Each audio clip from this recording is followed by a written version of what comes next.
I want to tell you a story. It's a story that kind of peels back the layers of how we interact with each other, and it reveals something, well, something pretty uncomfortable. It's a quiet little experiment that ends up shouting a very, very loud truth. It all starts with this simple, and let's be honest, kind of unsettling idea.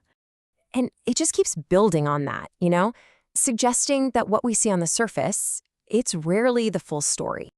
And this right here, this is what sets the stage for a real-world test of that exact idea. A test run by one man who just wanted to see what would happen if he offered kindness with absolutely no strings attached. So let's get into it. The whole thing was the idea of this quiet, calm man named Arham. He decided to run this silent test on the people all around him, his friends, his neighbors, with one simple goal: to see what their gratitude was really made of. His method was, it was almost deceptive in its simplicity. He started lending money to anyone who asked.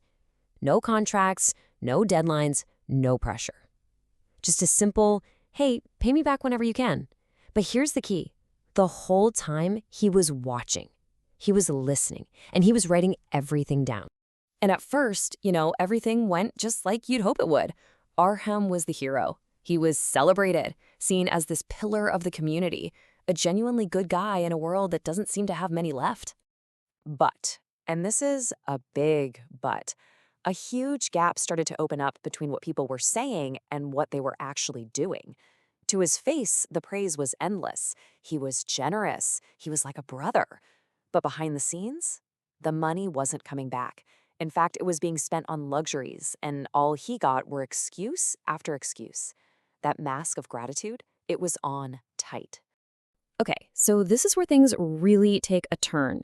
The experiment moved into its next phase when Arham started to, gently remind people about the money they owed. And that's when the mask didn't just slip, it was ripped right off. Suddenly, his kindness wasn't a virtue anymore. It was seen as a weakness. The switch was, wow.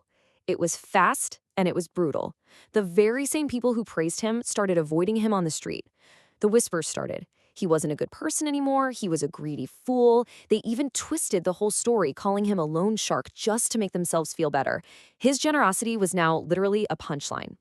And this brings us to the first really dark lesson from his experiment. For people who are looking to take advantage, unconditional kindness doesn't look like strength. It doesn't look like virtue. It looks like a bright, flashing sign that says, you are an easy target. So for 6 long months, Arham just took it. He endured the gossip, the mockery, all of it, in total silence. He never argued, never raised his voice. He just kept watching. And then he decided it was time to reply, not with anger, but with cold, hard facts. So what do you do in that situation when you've quietly documented every single lie, every bit of hypocrisy from everyone around you? What's the next move? His response was just as quiet and methodical as his whole experiment. There was no big confrontation, no drama. Just a simple folder delivered to every single person who owed him money, and it stabbed him in the back. And what was inside these folders? Oh man, it was like a cold, hard mirror held up to their faces. Screenshots of their private messages making fun of him. Voice notes of them calling him a fool. Proof of them spending his money on things they didn't need. It was a perfect, undeniable record of their two-faced behavior. And the fallout? It was immediate and it was catastrophic for them. When you're faced with the undeniable truth of your own words and actions, well, things tend to fall apart. Reputations in the community, destroyed. Someone lost a promotion at work. A marriage even started to crack under the weight of it all. You see, Arham's experiment wasn't really about money. It was about illustrating this deeply uncomfortable philosophy about what human beings actually value and what we truly respect. It all comes down to this idea called utility-based respect. It's kind of transactional, right? The theory is that for a lot of people, loyalty is conditional. It's there as long as you're useful to them. The second Arham stopped being a source of easy cash and started being a reminder of a debt, his utility was gone. And just like that, so was their respect. And this brings us to the core thesis of the entire experiment. Think about it.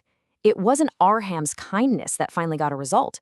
It was his quiet, undeniable strength, the power of the truth he had so carefully collected. In the end, it was strength, not goodness, that commanded their respect.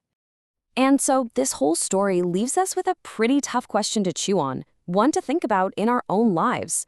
When we decide to be kind, is it actually seen as a virtue by other people? Or are we maybe, without even realizing it, just making ourselves a target for those who see kindness as nothing more than weakness? It's a dark thought, but one worth thinking about.